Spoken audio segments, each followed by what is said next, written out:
Hey, welcome to the Board Game Closet. My name's Jimmy. I'm Bradley. And today we are doing a buy it, play it, hate it review of Men at Work. Men at Work. Wow, so this is a dexterity game, right? Yes, and there's no other kind of complex strategy.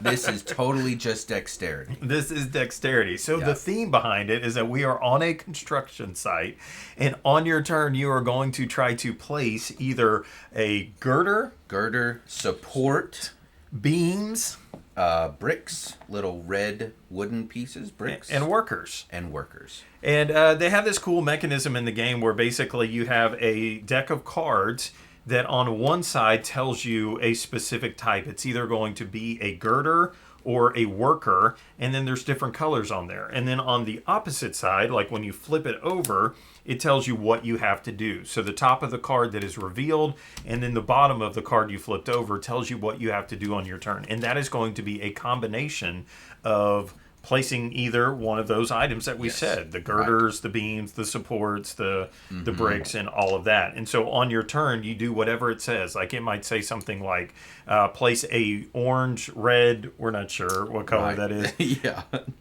touching the same color. And so you have to place it down there. Simple rules, one-handed only, so you can't put two hands on there. And if you cause something to fall, like let's say you dropped it or it made something else fall and hit what's called the surface, the bottom, then you've caused an accident. You get 3 safety certificates, and once you cause an accident, you lose one of those. If you lose all of them, you're out of the game. And if you are the only person left with these certificates, you win. You win.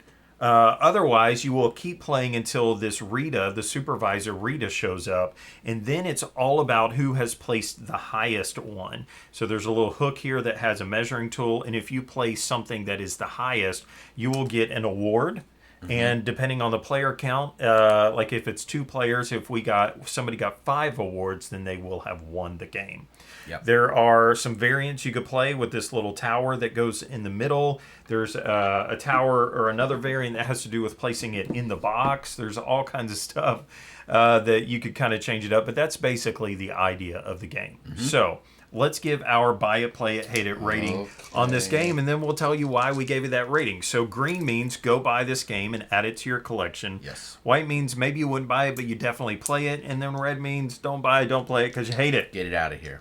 So we are going to give our review on Men at Work, and it is White. 2 whites. 2 whites. two whites. This was an easy white for me.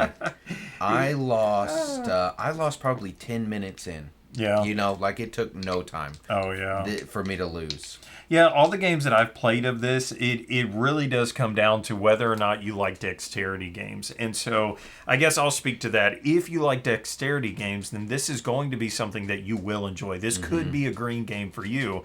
But for me, some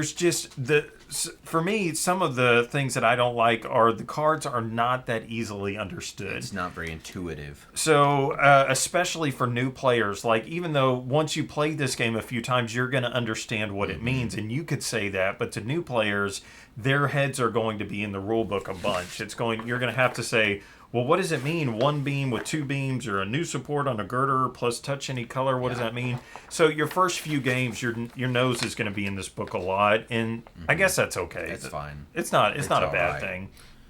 I just feel like it does seem like a very entry-level game, and it would be nice if you didn't have to look up every single card. Right. But it seemed like you did have to do that. Now, the components, though, you know, besides what the cards are made of, I mean, everything in the game is going to last forever. It's all real wood. It's the little meeples even have little hard hats on them. That's great. That is great. It's a little unnerving when you take the hat off, though. Yeah, I don't want to see that. What is going on in there? But yeah, I don't know. But it overall, I mean, if you like dexterity games, you are going to like this game. Yes. This is just, I think when it comes down to it, I played this game with my kids a few times, and it is a delicate game, meaning that not the quality of the components isn't delicate, but doing the things that they're asking you to do is very dexterity based. Yes. It is, you got to do it right. Yeah, exactly. And so a couple other things is again, I've not played this game a lot, but the three safety sheets with no way to get them back kind of made it a very intense, short game. Oh, it ended so quickly. And it did not take me very long at all to do that. And again, I'm not saying that because I lost. I do not see a way for me to get you personally good. aren't going to win. I cannot win at this game. It is impossible for me to win at this game. But again, this is a play it game. So Yes. if you sat down and said, Jimmy, do you want to play Men at Work? Let's do it, man. Let's set it up. Yeah. I'm going to fail terribly, but let's set it up. Yeah, I'm just not going to have it in my collection. But being that said, if I were going to buy a dexterity game, this is one of the best components that I've seen. Like this will last forever. Like the only cardboard I see is this crane, and it's not even part of the base game. Right. It's just a variant. So, yeah. The insert that they put in this, you can't turn it sideways at all. But if you store it regularly flat, everything has a place. It's super cool. All the dudes slot right in there. It's nice. And this is made by the same people that did Flick 'em Up.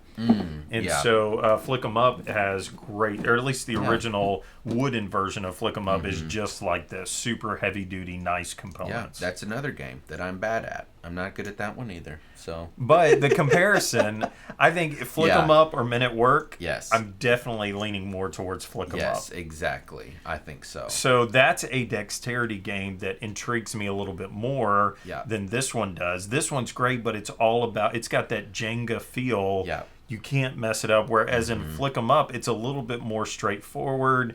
There are scenarios around that. That one's it's a different appeals for a different reason. Yeah, at least you can plan. In this game, every card totally just changes the terrain. You never know what's coming up. And you could be building on somebody else's bad decision in this game. Yes, right? That's true. That's exactly right. Now I have to, because the cards will dictate, they'll say you have to put this one on a purple beam. Yes. Well, if you put your purple beam in a terrible spot, well, now I'm in trouble, man. I'm stuck now. But that's the fun of it. I guess you kind of got to lean into the idea that this is just fun. It's craziness. You're going to make a mistake, and something's going to fall. It's going to be okay. Yes. If that happens. Just fine. It's all in good fun. I don't mind losing, but I'm not gonna buy a game that I'm guaranteed to lose. I can't do that. No. So anyway, that's Men at Work, Yes. white rating, play it rating. Yep, totally for me too. Let us know what you think about it in the comments. Yep. See you later. See ya.